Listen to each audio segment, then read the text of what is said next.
This podcast is a member of the New York City Podcast Network at nycpodcastnetwork.com. Visit us to listen to over 250 amazing podcasts just like this one.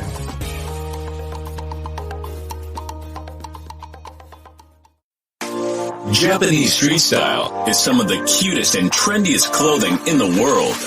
Introducing Cherry Goddess Women's Clothing and Accessories, the hottest original and cute clothing company. We offer tops, clothes, accessories, shoes, dresses and skirts, and comfortable homeware that we guarantee you will love. Cherry Goddess Women's Clothing, super cute Japanese style clothing. This is Black Wall Street Chronicles, and we're back at it again. Thank you for checking out my podcast. Today on this episode, we are going to talk about the water crisis in Mexico and the water crisis in South Africa. This is part 2 of the water crisis series that I've been starting. But before I get into the episode, there's a song I'd like you to listen to from an artist by the name of Nick Arrow.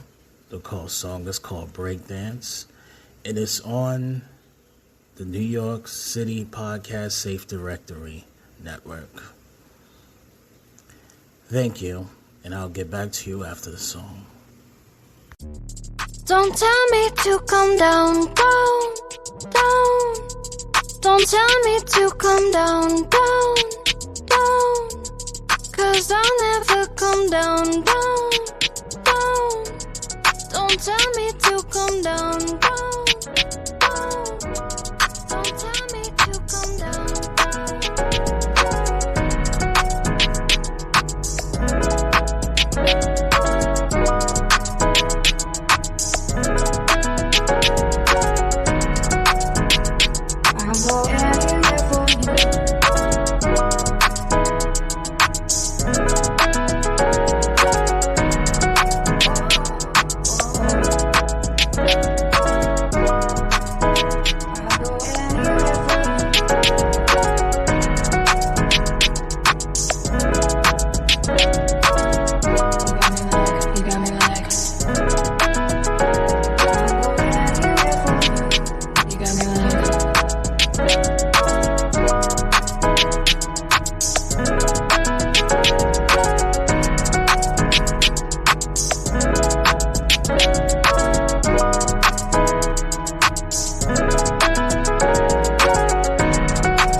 This is Black Wall Street Chronicles. We're back at it again.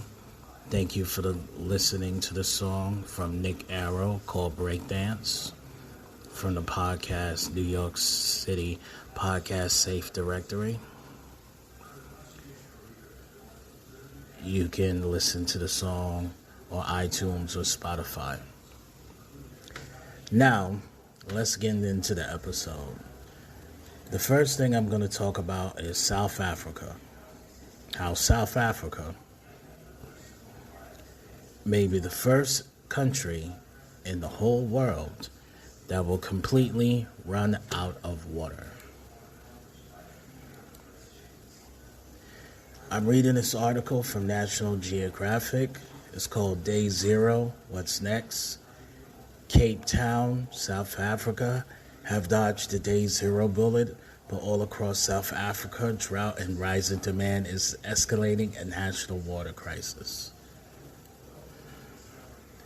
The article is about John Heggie.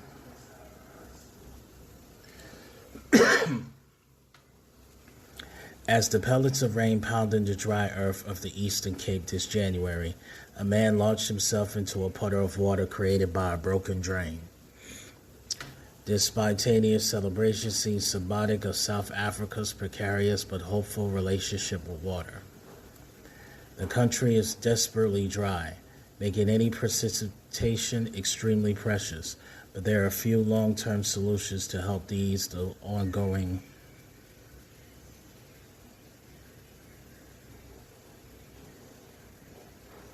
There's a few long-term solutions to help ease the ongoing water problem. In 2018, Cape Town's Day Zero became the focus for South America's water crisis. But while its circumstances were certainly unique, the causes of the water problems were not. High demand and inadequate supply. As such, Cape Town's situation is a warning for a whole country. South Africa relies on its rainwater, levels of which are unpredictable, unevenly distributed, and decreasing as a result of global warming. In October 2019, dams were at 10 to 60% below 2018 levels. As of January 2020, some rain has fallen and some reservoirs are filling again, but the forecast is of more dry weather, and that means regions and cities across South Africa can soon be facing their own Day Zero, for some has already arrived. KwaZulu-Natal provinces is no stranger to drought. In 2019, rural communities of South Durban had to survive weeks without municipal water, depending instead on relatable tanker trucks. By November, protracted drought saw the Providence South Coast suffering severe shortages as the water sources dried up. There were calls for the town of Harding to be declared a disaster area and urging proposals for a bulk pipeline to secure its water supply, an expensive and complicated undertaking in a country where similar bills suffered the delays, cancellations, and poor workmanship. Meanwhile, Durban is losing around 35% of its municipal supply to deaf and illegal connections, undermining the income needed to fund such vital improvements. Right now, the rains are falling, but unless supply improves and demand falls, towns across KwaZulu-Natal South Coast District face their own looming Day Zero. It is a familiar story across South Africa. Gauteng Province draws its water from the integrated Vaal River system.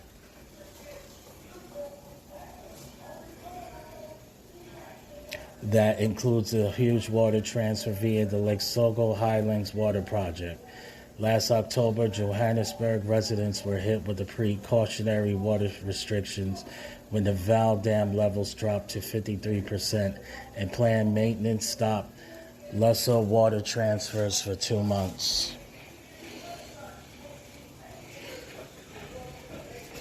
To many, this highlighted the fragility of the water supply. Gauteng's population is increasing rapidly, with the domestic supply the fastest growing sector, but its available water won't increase until the Pollard Dam is completed in 2026. To avoid a water crisis, Gauteng must reduce water in order to deal with population growth, cutting it by 3% person per year. Last October, heat waves saw daily consumption rise by 264 million gallons. 1,000 October heat waves saw daily consumption rise by 264 million gallons, 1,000 million liters, and compounded by infrastructure problems. Suburban faucets ran dry in the capital. With the certainty of 6 years of good rains, Johannesburg and Pretoria need to follow Cape Town's lead and actively cut their water use. In Eastern Cape, a crippling drought coupled with the inadequate contingency plans left thousands without water last year. In the town of Adelaide, the dam dropped to 1% of capacity, and even though the authorities could not act because they lacked funds. With no proper rain for at least 5 months, October saw councils in 5 municipalities declare drought disasters with calls for national water status, with many rivers and springs already dried up. Even boreholes proved ineffective as groundwater became scarce because of the lack of rainfall to recharge it.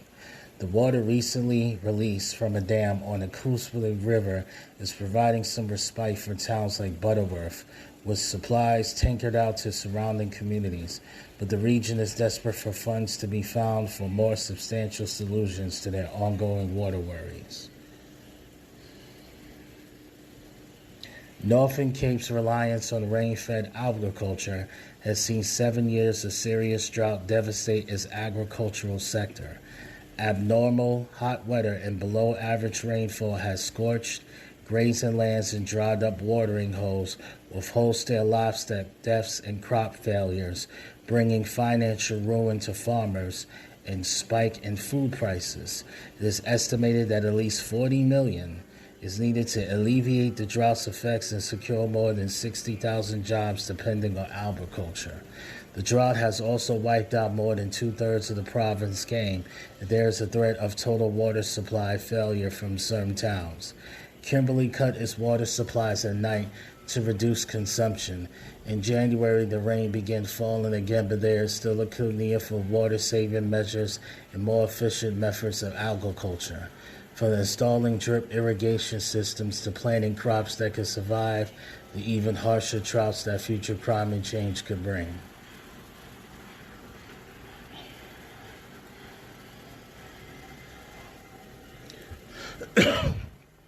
For Cape Town itself, Day Zero hasn't disappeared. It's really been delayed, with catastrophic shortages that nearly turned off its faucets was narrowly averted. Cape Townians continue to survive on much less than they were used to. Just over 27 gallons, 105 liters per person per day. These stringent restrictions, combined with new dam projects and desalination schemes, are keeping Cape Town sated, if not exactly splashing through the summer. Its dams are currently at around 70% capacity. However, in Free State Providence and the town of Kor needed 5,000 water tankers to provide immediate relief for its water shortage.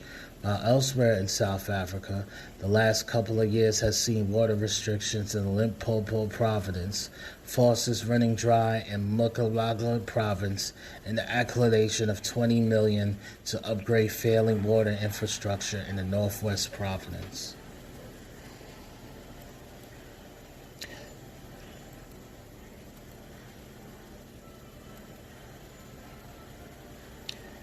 Across South Africa, water stress is a priority problem, but with no single cause, there is no single solution. Each area experiences water issues caused to different degrees by executive use, growing demand, pollution, theft, thirsty plants, inadequate infrastructure, and poor practices.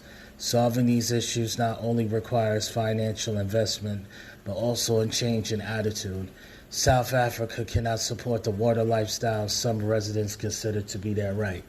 Food and water consumption is 35% above the global average.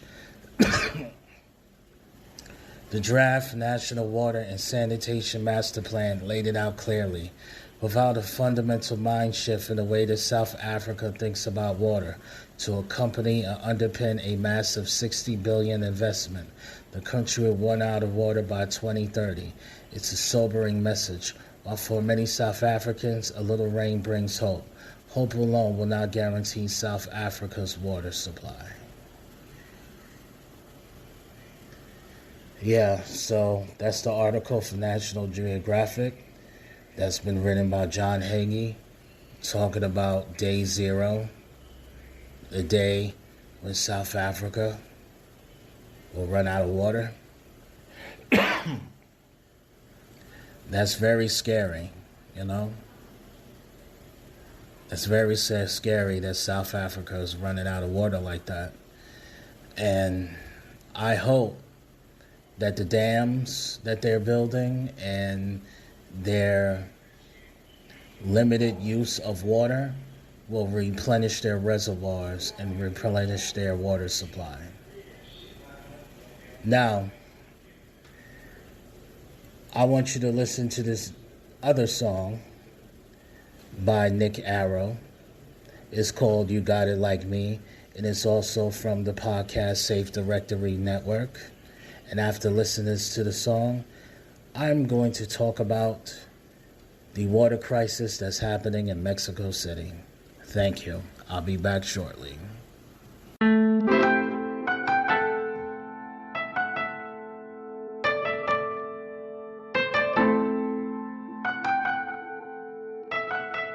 you ready for this? Let's go.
This is Black Wall Street Chronicles, and we're back at it again.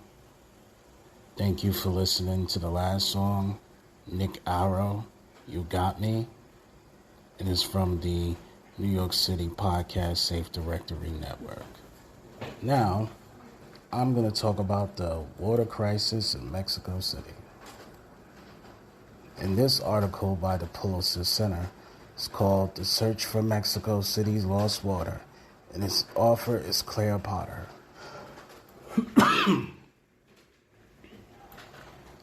Mexico City faces a paradoxical water crisis and is running out of water even as floods plague its working-class neighborhoods. The water table falls each year, forces wells to plunge ever deeper. The city is sinking its aquifer and its drinks of ancient reserves of groundwater. In the oldest neighborhoods, which has fallen more than 30 feet, blocks of colonial buildings have bent into the waves of the surrealist painting as the ground shifts and sinks. At least 30% of the urban population do not have access to the daily supplies of water in their homes. Meanwhile, rain with nowhere to go floods the streets during summer downpours. Climate change will hasten the crisis. Models suggest increased temperatures and reduced precipitation will shorten the rainy season and increase the risk of a severe drought. Mexico City fills a high-altitude valley in the middle of the country. The first settlers thousands of years ago had an abundance of water. Rivers rushed down the surrounding mountains and fed 5 shallow lakes. The Aztecs built their capital, Tenochtitlan, on the island in the largest lake, Texcoco. Floods threatened the city since its founding, and the Aztecs built a complicated system of dikes and aqueducts to control water. They learned how to use water to their advantage. With time, they understood how water moved through their enclosed and erotic basin where no water flowed out, but instead constantly cycled. They grew corn, beans, squash, in rectangular pots interlaced with canals. Boats threaded through the capital and the entire valley, connecting the growing Aztec Empire. The Spanish conquered the Aztecs in 1521 and built their capital over the ruins of Tenochtitlan. I'm sorry if I'm pronouncing that name wrong. But they did not know how to manage a capital city so interwoven with water. Without Aztec engineering, floods of waterborne disease plagued the city at higher rates than before. In a drainage project that spanned centuries, the colonial and then independent Mexican governments broke through the surrounding mountains, opened the water basin, and drained the lakes. By 2023, the city metastasized into a metropolis of over 22 million people. Unregulated construction paved over the Drave Lakes. All but one of the city's 48 rivers was enclosed in sewage pipes. Today, havens of preserved wetlands and reservoir hemmed in by Everett and Rocha city blocks hit at Mexico City's water-rich past.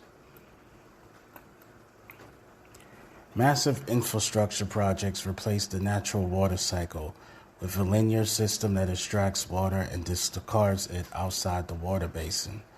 Wells pulled from aquifers below the city supply over 2/3 of Mexico City's water. A massive system of pumps, canals, and tunnels working against gravity delivers water from other water basins to supply the rest. Meanwhile, the sinking city crushes its own infrastructure and 40% of its water is lost to leaks. The city barrels to the day zero when water stops flowing. Its exact date is unknown. A drought could trigger a crisis, or Mexico City could make do for years. All it is certain that Mexico City does not drastically change how it manages water, the crisis will come. Mexico City had at once too much and too little water. Mexico City has abundant rainfall in the wet season from May through October, but its drainage system makes the rainfall filled with sewage and industrial waste, so it's too polluted for domestic use. Despite the shortage of potable water, the vast draining system pumps wastewater out of the valley. The system periodically fails during heavy summer storms, leaving low-lying neighborhoods flooded with polluted water. In the last 400 years, the drainage system in Mexico has emptied and created aquifers and a massive transfer of water. To the north of the city, Mexico City's untreated wastewater irrigates Mixco Valley, a former desert that now produces alfalfa, corn, and wheat in abundance. The valley's irrigation water is the untreated waste of the capital. Even though it's polluted with lead, arsenic, bacteria, parasites, and grease, and plastic debris, it is a valuable agricultural resource. In 1992, Mexico banned growing plants whose edible parts will be exposed to the polluted water and sold for human consumption. Although enforcement remains imperfect, government shows that using the black water, Mexico calls it, for animal feed does not harm human health.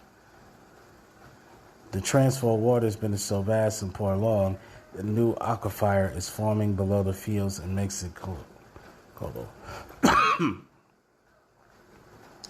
The rocks and soil clean the water as it percolates down to the aquifer below, and some scholars say that the Mixco Valley may be the largest natural water filtration plant in the world.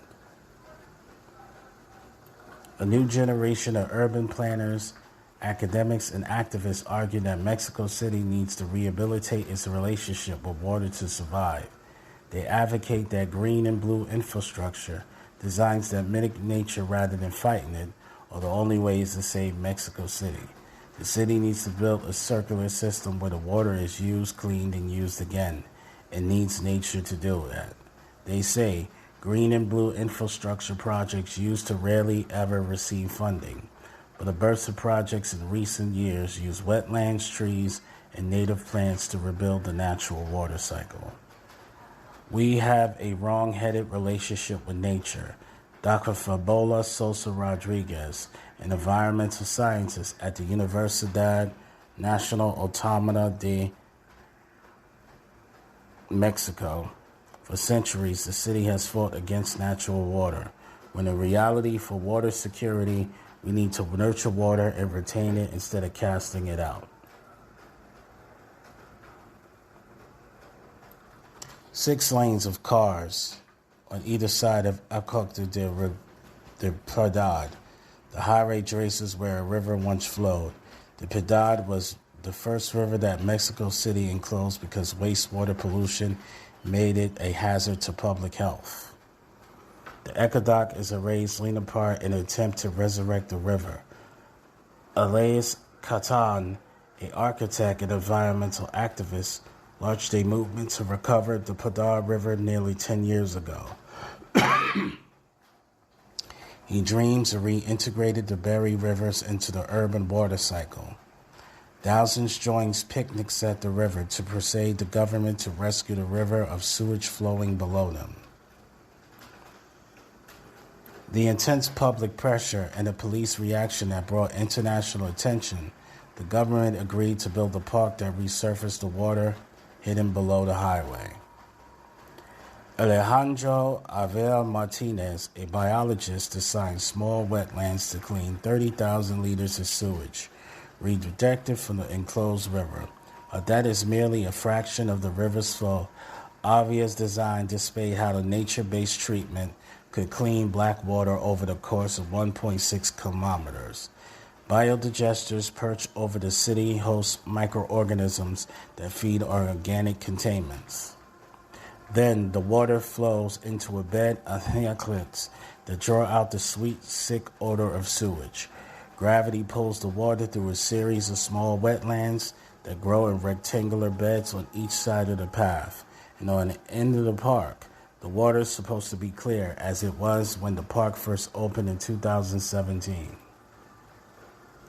Green infrastructure may be economical, but it does require maintenance. During the pandemic, Alva said, gardeners who tended the wetlands lost their jobs. The vegetation became so overgrown that the water can no longer flow through the aqueduct, he explained. Although it's not what he envisioned, he is still proud of the aqueduct. He likes designing with nature because it has a serendipitous way of defining human expectations. Without maintenance, the park transforms into a rain garden that grows abundantly in the wet season. Bees gaze among the thick beds of lavender. The scent of the herbs overwhelms the exhaust arriving for the highway below. Alva is excited by the potential of wetlands taking over the city's kilometer lines, the bank of grass and vegetation that separate multi-lane highways across the city. With this wetland we have here, if you duplicate it for every chameleon, each black could have its own water treatment plant. My rule is, if I have black water, I have a park. Give me black water, and I give you this. No one was interested when Alva built his first wetlands in 1996. But since the aqueduct, he's had a rush of projects. Now that they see it works, everybody wants to do it. Catan launched the Picnic at the River Month movement early 10 years ago, and all the time it kept to change how the city manages water.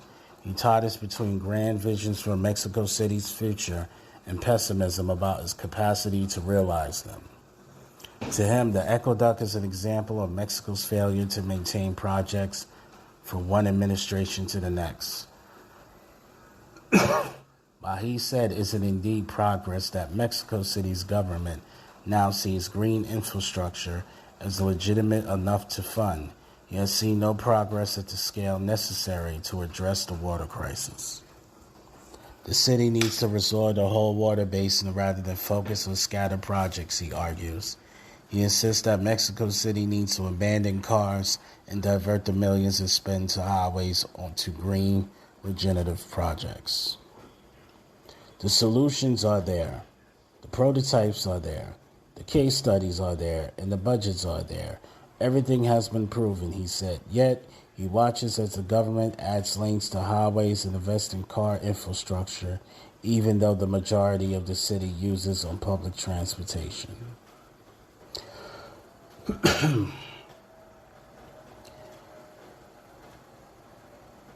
An ecological park twice the size of Manhattan. Nature-based solutions to the water crisis are emerging throughout Mexico City. Artificial wetlands cover a former landfill in Cutajat, a neighborhood offered desperate for water. In one of its largest installations yet, artificial wetlands clean water in the Oregon forest in the west of the city. More ambitious projects are in the early stages. For example, officials announced in August that a long-awaited $200 million USD project at 513 Heartache Lake, Lake Texcoco, is moving forward. The lake itself, under threat by illegal settlements built on piles of construction waste dumped in the lake, would become a source of water. The project will shift the city's thirsty, impoverished western neighborhoods towards water reuse, but its construction remains years away. The Texcoco Ecological Park is the most ambitious environmental project under construction in Mexico City. The park will combine environmental representation with public recreation, featuring wetlands, restored lakes, hiking trails, and sports fields. At nearly twice the size of Manhattan, it will be one of the largest urban parks in the world. During former President Felipe Calderon's tenure from 2006 to 2012, Elvira developed plans to restore the 35,000-acre seasonally dry lake bed of Lake Texcoco. He envisioned how artificial wetlands are restored. Man-made lakes could turn back the clock and recover some of Mexico City's lost water. Texcoco Ecological Park will help alleviate flooding, capture water, and moderate temperatures. At first, Elvira struggled to cross the Rubicon from idea to project. The land sits next to Mexico City's international airport, and the next president, Enrique Peña Nieto, decided to use the open space to build a new and expanded airport. But building an airport on a wet, unstable soil of seasonal wetlands proved both costly and difficult. Our current president, Andres Manuel Lopez Obrador, nixed Nito's airport when Obrador found an old copy of Elvira's plans for an ecological park. He called them in for a meeting. Nearly 20 years after his first plans for Texcoco, Elvira found himself managing the most ambitious green infrastructure project in Mexico City's history since the Spanish conquest. The lake bed is one of the last expenses of undeveloped land in Mexico City. Most open land, even if it has legal protections, have been paid over in Mexico City largely because of a decade-long pattern of unplanned developments. The city's population spiked from 3 million in 1950 to over 22 million today. The lake bed is one of the last expanses of undeveloped land in Mexico City. Most open land, even if it has legal protections, have been paid over in Mexico City largely because of the decades-long pattern of unplanned developments. The city's population spiked from 3 million to 1950 to over 22 million today. The lake bed remains open only because of the floods and unstable soil have made the construction possible. In the popular imagination, the remnant of Lake Texcoco is a salt-lined wasteland where dust swarms swirl and only desert saltgrass and ever-hardy gray-green tamarisk trees grow. Driving over the park's dirt roads, you see a flat, expanse of red, dusty soil specked with low-lying green shrubs and trees. A few miles inside the park's gate, an unnaturally regular lake with a 12-kilometer perimeter interrupts the arid landscape.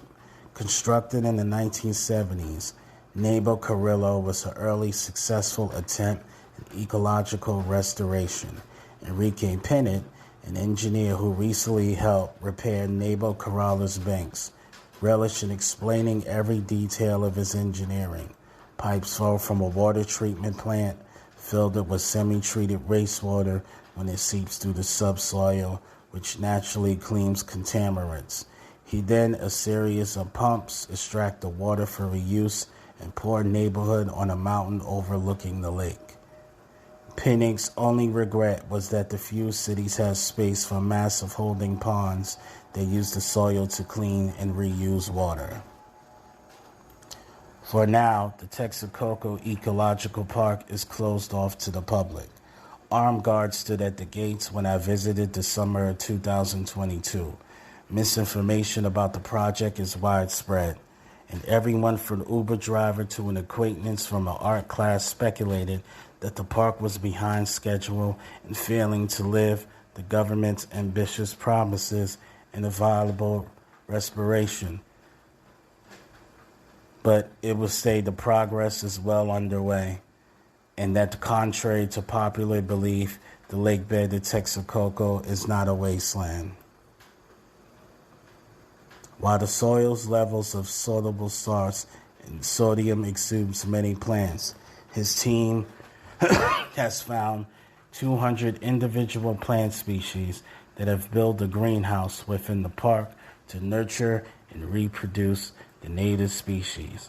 With the restoration at a large scale, the remnants of Lake Texcoco can become an ecological haven for providing recreation, habitat for a diverse range of animals and plants, and much-needed water storage and green infrastructure to the crowded city surrounding it on every side. Ishirisa argues that the project is worth every penny.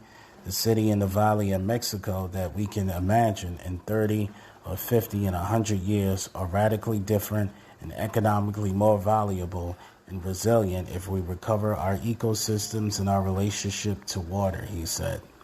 The completed park will quell dust storms, lower urban temperatures, and offer more storage water during the rainy season. Even as a project as the Texcoco Ecological Park cannot solve the city's crisis, it can only help. But if Vieira hopes that it will spark a much broader commitment to restoring the land, perhaps he hopes it will even help the city return to a culture of water that predates Mexico City's war with its most important resource.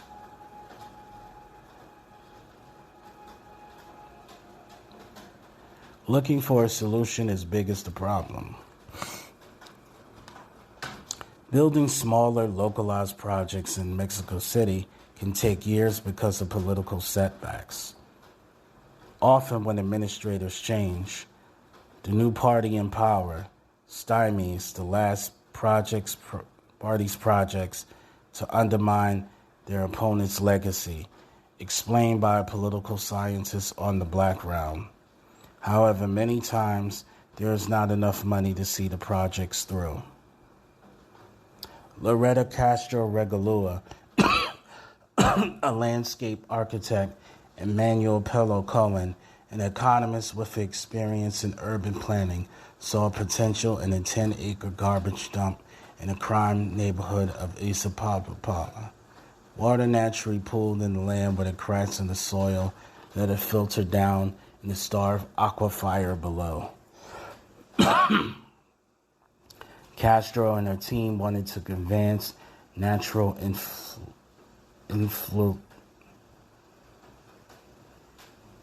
infiltration. They developed designs for a public park that doubled as infrastructure. It would have volcanic stone terraces, rainwater service public toilets, artificial wetlands, and a small sewage treatment plant. They first presented a proposal for a park called Culebradora, the municipal government in 2013, but it faced a constant battle as it tried to muster the political will to build it. One mayor finally picked up the project, only for construction to stall after the first phase. It's an endurance race. It happens with every project. We need to be there all the time, Castro says. Determined to galvanize support for Culebradora, Castro and Pelleiro entered the project for the Holcomb Awards, an international competition for sustainable architecture. To their shock and delight, it won twice. First, the Latin American Gold in 2017, and then the Global Gold in 2018. The publicity around the prize motivated the government to finish the project, Castro said. But after a few months of work, a new mayor took office and stopped the project. After a lengthy review, construction resumed. Culebradora opened in 2021, nearly 10 years after its first proposal.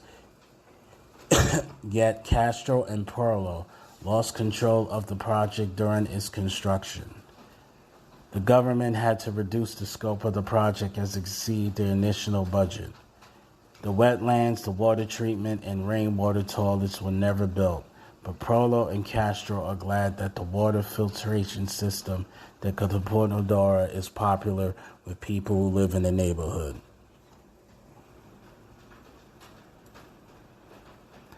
Despite the frustrations of Culebradora, Castro, Pelleiro embarked on building another hydraulic park in Texcoco, a water-starved neighborhood perched on the mountain perversity of Mexico City. Some people may think that we are very incrementalist and that we need a drastic change, Pelleiro said, but he believes in the potential of small projects tailored to particular neighborhoods and environments, especially if they're going to form a network across the city. The alternative, he argues, would be wait till a catastrophic flood or drought to force the city to act. There are also signs of hope. When Pelleiro and Castro first proposed Culebradora 10 years ago, nature-based infrastructure projects were seen as hippie pipe dreams that could never deliver the results of traditional great infrastructure projects. But today, the city's government is developing a green infrastructure plan where there are established mechanisms to fund nature-based solutions, and while many sustainable solutions meet setbacks, household rainwater harvesting system has explored in popularity. Enrique Lomelitz saw an opportunity in the vast quantities of unused rain that falls on Mexico City each year during the wet season. In all, nearly twice as much rain falls in Mexico City as London.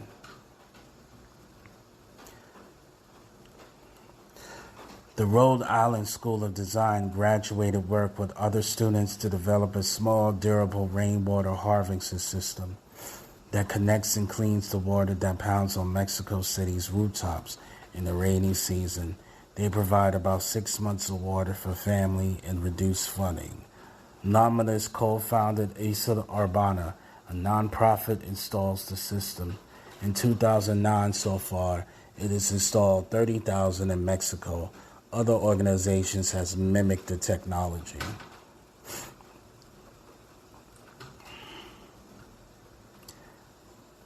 Luminous discovered that the government was eager to buy and subsidize rainwater harvesting systems. In the impoverished urban sprawl of Mexico City, running water is especially rare in the neighborhoods that was built up informally without central planning and regulation. Infrastructure has yet to catch up with development.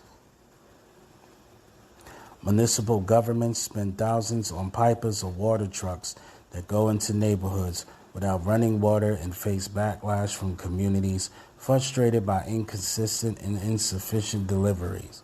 He explained, rainwater harvesting systems give the government a way to address the problem, even if it fails to deliver regular running water. Over time, Lomelius learned just how useful Isa Urbana's product would be for politicians. Water is a stressed resource in much of Mexico. When the drought hits, severe water shortages are not far behind. In 2021, the northern industrial city of Monterrey ran out of water, and when the crisis hit, municipal governments called Isa Urbana with urgent orders, Lomelius said.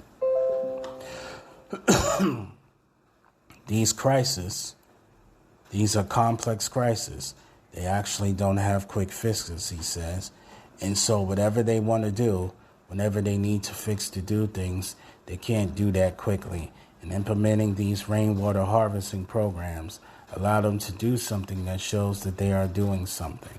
It works, it's very fast, it's visible, and so it buys them a little time. Long-term solutions to the water crisis in Mexico City will cost millions, take years. Each artificial wetland, rain garden, and hydraulic park is a step forward, but by protecting the city against day zero will require projects large enough to shift the city away from a linear water system and towards a circular model of reuse. While Mexico City operates one of the most expensive water systems in the world, finding the money to transform it is a near paralyzing challenge. For many, solutions feel out of reach so long as the city fails to see herself in the web of nature.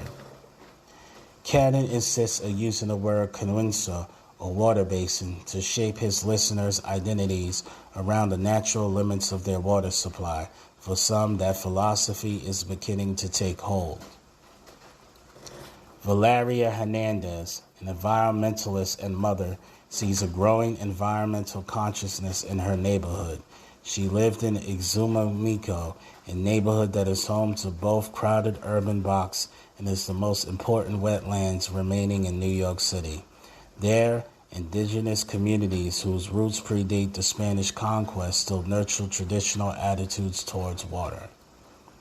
We are part of nature, part of the same ecosystem, and we have to work for nature because we are a part of her. Without her, we don't live. Hernandez said, on a hot July day, she and other 5 volunteers planted native plants in a small park under threat of development. They want to save the land to be a seed bank and public space. When Hernandez, now 32, was a child, she asked her grandmother to decide the canals and wetlands lost to urban development. She ached for water she never knew.